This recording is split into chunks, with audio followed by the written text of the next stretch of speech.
La boba y el Buda.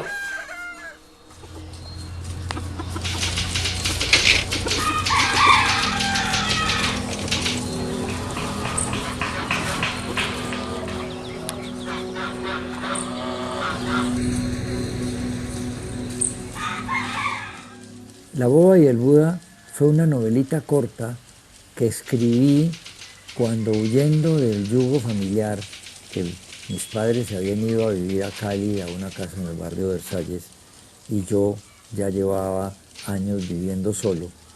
Me conseguí un apartamento en Palmira, enfrente de las bodegas de Lina, y allá me iba a refugiar a escribir en una vieja máquina encima de un cajón esa novela. Entonces, vea, aquí hay almuerzo. No, es un ágape. El profesor Joan Manuel Largo es actualmente profesor en la Universidad EAFIT en Medellín.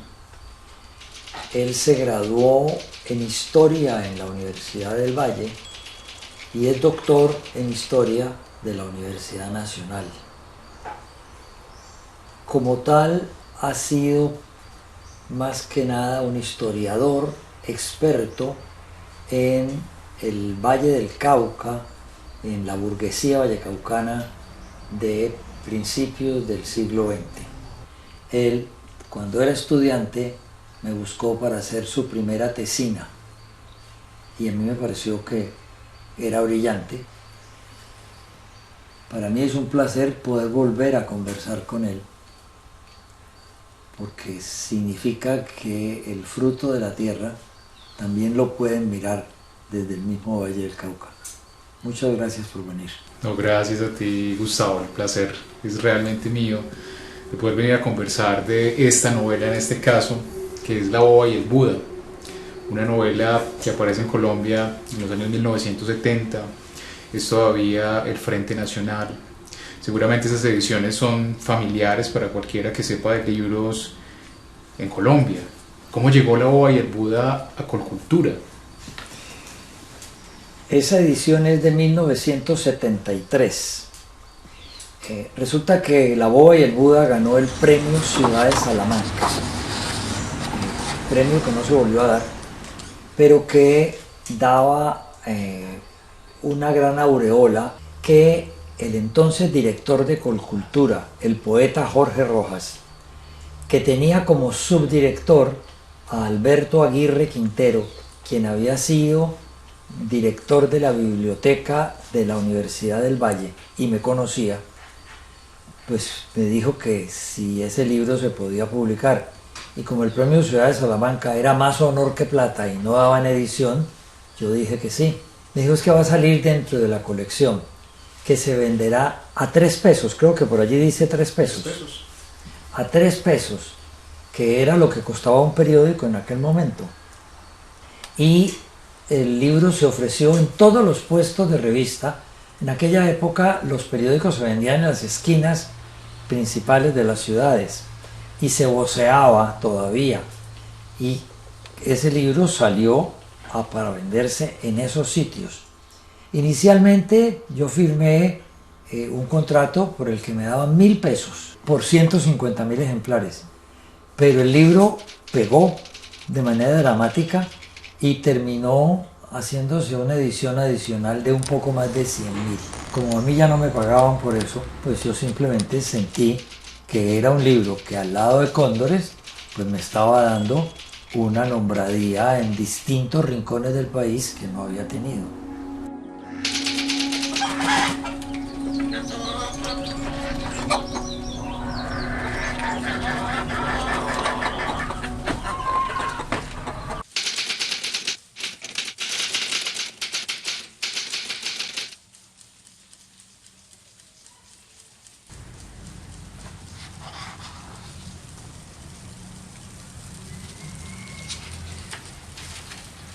La hice con mucho empeño por liberarme de la carga y la mandé a una cosa imposible de ganar, el premio de novela Ciudad de Salamanca. Me lo gané. Entonces la boba y el Buda vino rodeada de aureola ante el altar de Cóndores no entierran todos los días, que ya había empezado a exigir el sacrificio de todo lo que hiciera después. Cuando el metro de Medellín se culturizó y Medellín era la ciudad culta y sus alcaldes leían, resolvió hacer una edición para repartir en un librito pequeño, reducido, a los pasajeros del metro. Después la terminaron poniendo en unas vitrinas y la gente lo leía y volvían y pero esto era para regalarlo. Creo que sacaron, si no estoy mal, 70.000 ejemplares que repartieron a los pasajeros del metro de Medellín. De manera que la boba del Buda ha sido una ahorita socorrida. Desde hace varios años los derechos de autor los tiene Panamericana, pero esa editorial fue la misma que abjuró de los derechos de Cóndores, pero en vez de sacar La boba y el Buda como texto, lo incluye dentro de un libro de cuentos que se llama, creo que, bueno, no recuerdo, un libro de cuentos, pero no explota lo que indudablemente recordaría a muchísimas personas que hoy tienen 40, 50 años, lo que ese libro significó. Yo no, mis relaciones con Panamericana pues quedaron rotas.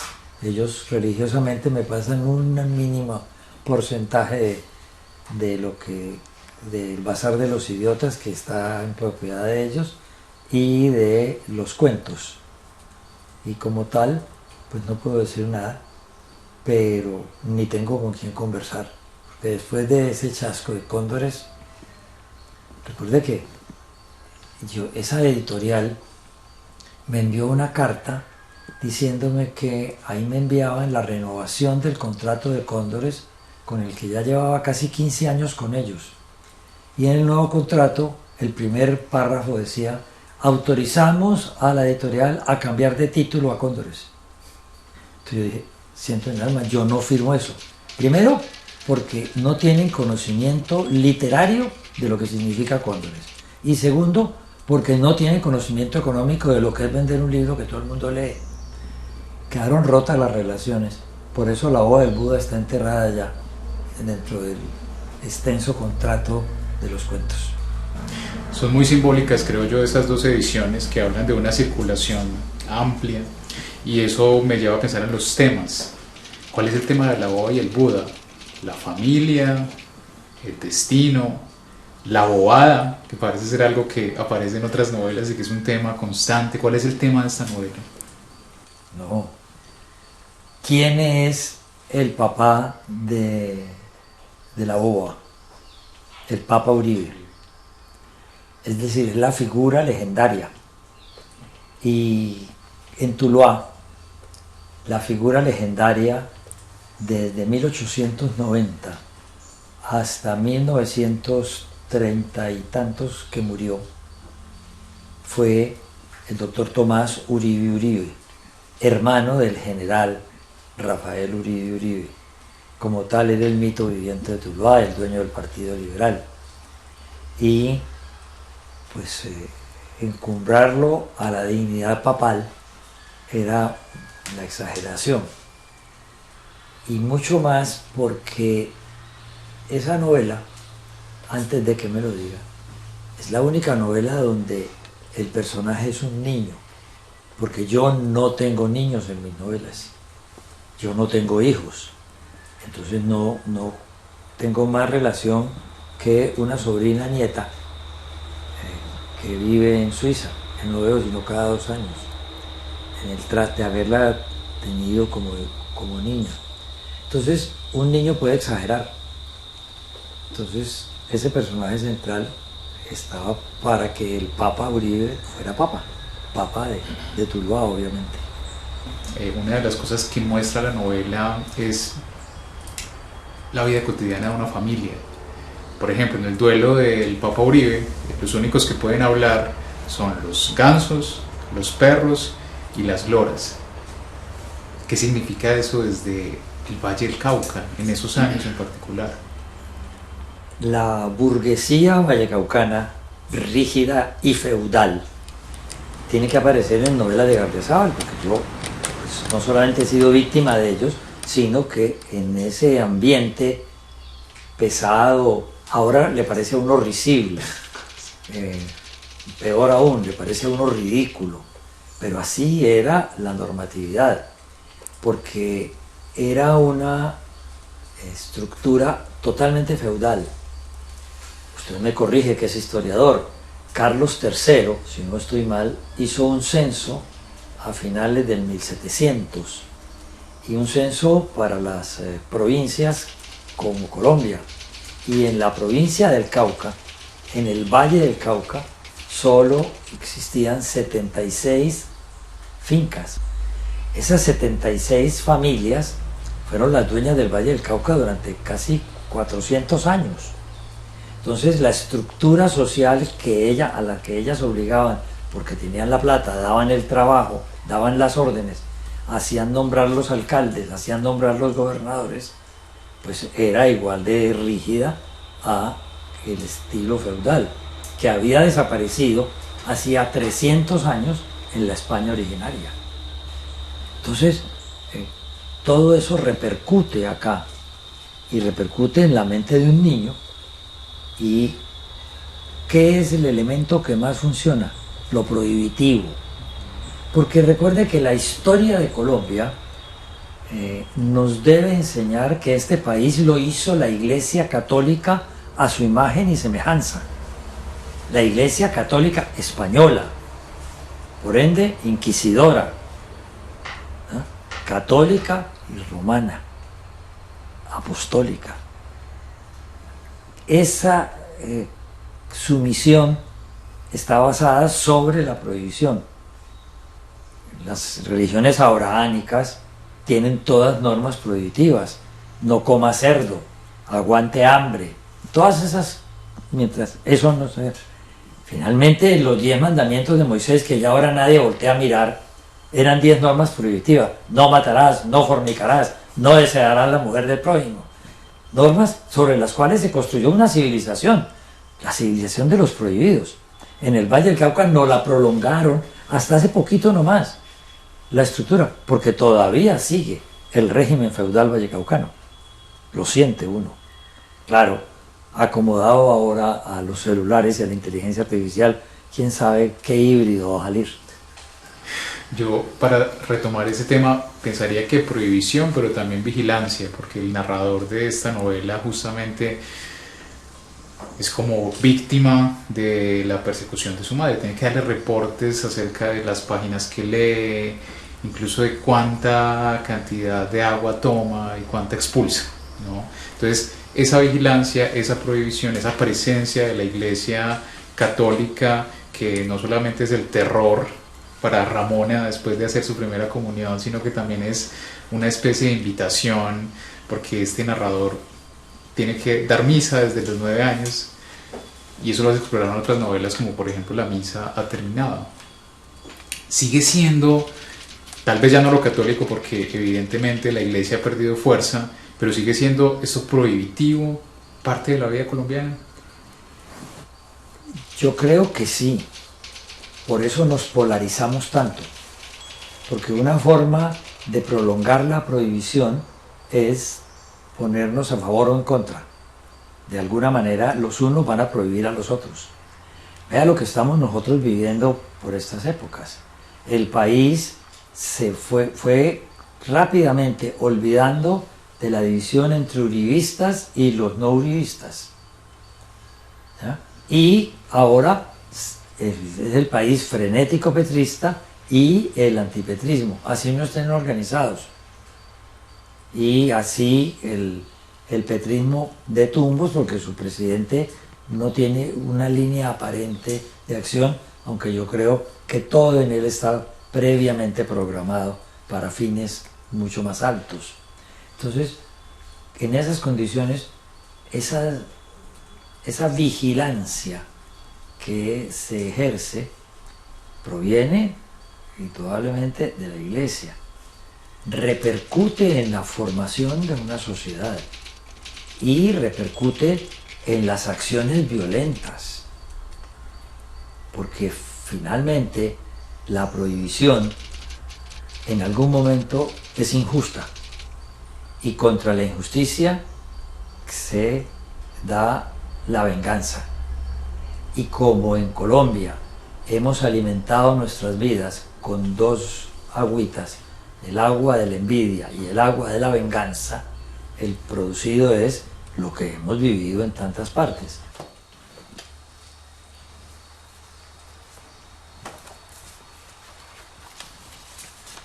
La boba y el Buda.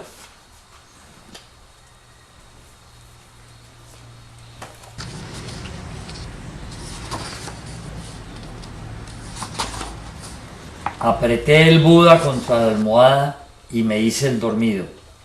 Ya se oía un rumor por los corredores de mi casa. En la calle, gritos no muy claros, y aunque no estoy muy seguro, porque a Gobardo las tocó toda la noche, cada cuarto de hora, empecé a oír las campanas de San Bartolomé. No demoraron en venir. Fueron el doctor Tomás y mi tía Luisa los que se acercaron con cara de espantos trasnochados a levantarme. Estuvieron más de 10 minutos mirándome apretar la almohada y creyendo que en verdad estaba dormido.